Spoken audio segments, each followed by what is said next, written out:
Well, that's former Florida Governor Jeb Bush. I spoke at a high school here in Tampa yesterday, Rachel, and it is an amazing challenge down here in Florida. I've never seen such diversity.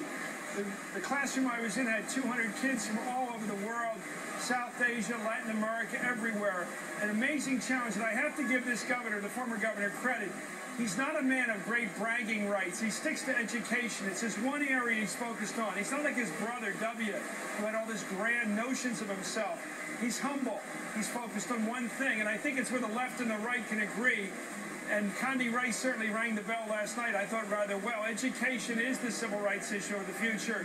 We have to win this fight. The fact that we're so far down on the totem pole right now, worldwide, in terms of math and science and general education, is the challenge. I think it's one thing the two parties could agree on in principle. How we deal with the teachers union is a problem, especially a problem for the Democratic Party. I live in Washington, D.C. I have to say, Randy Weingarten has not done a good job for our city. We have got a mayor who is not a good mayor. We've lost the best superintendent we've ever had in education, and I think the school teachers have to explain that. So I think this is something we can argue about, but I think Jeb Bush made a very powerful statement on behalf of quality education tonight.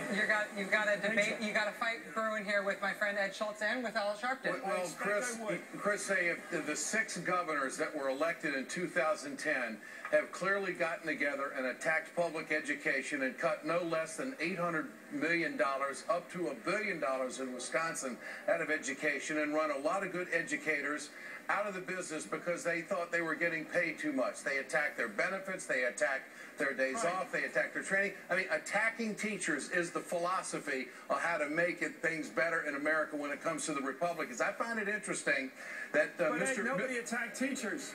No one attacked teachers. No, they are, Chris. They're going after how much money they make. They're going after teachers. Who did that? Jeb Bush, if you listen, just came out for higher pay for teachers. Yeah.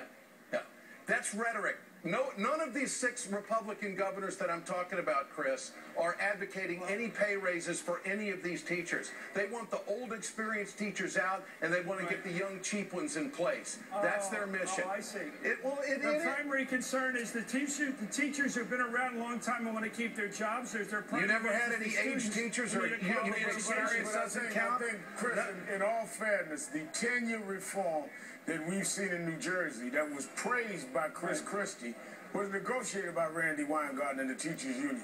I think what we see what this President Obama has done is exactly what you said about bipartisan. He got Newt Gingrich and I to go on a 5-city tour to talk about their education as a civil right. So I think this is something we can come together on. But there are those that want to privatize education for personal gain that are not concerned about the students. I think what Jeb Bush is doing in Florida can't be studied, but I think there's some that have taken that way over the line to privatization and union busting. And there's a difference between union busting and privatization and education reform. That's education deform using rhetoric and really trying to do a political agenda at the expense of the kids. There are a lot of people out there who live in tough neighborhoods, mothers especially, who will jump at any chance for an opportunity scholarship, any chance for a better education for their children in the local public school. What happens to the children every time there's an opportunity, they jump for it because they want a better life for their children. But what about the other children? Scholarships. But why do we have to select some children and leave others? Why don't we build a system that all children, government's job is not for some children to get out, it's to lift everybody up. Where is the Republican Party on education? And the way to do that is through opportunity and competition, not by stifling the hopes of kids in terrible neighborhoods, putting them in terrible schools. And there's not a person watching right now who doesn't want his or her child to go to the best possible school. And so the idea of holding them back is not going to win. Chris, I come out of those neighborhoods. I don't want to be the kid left in the neighborhood. You can't talk about choice and you know you're only talking about a certain pool, a small percentage who have a choice. That is not a choice. That is saying we're going to take some tokens out and not deal with the real education problem. I don't think you'd call a kid who applied for a scholarship a token. I'd call that a merit, a kid who won a merit and opportunity for better education. Can I say this about what's striking to me is this quality of opportunity rhetoric is what we hear about this, right?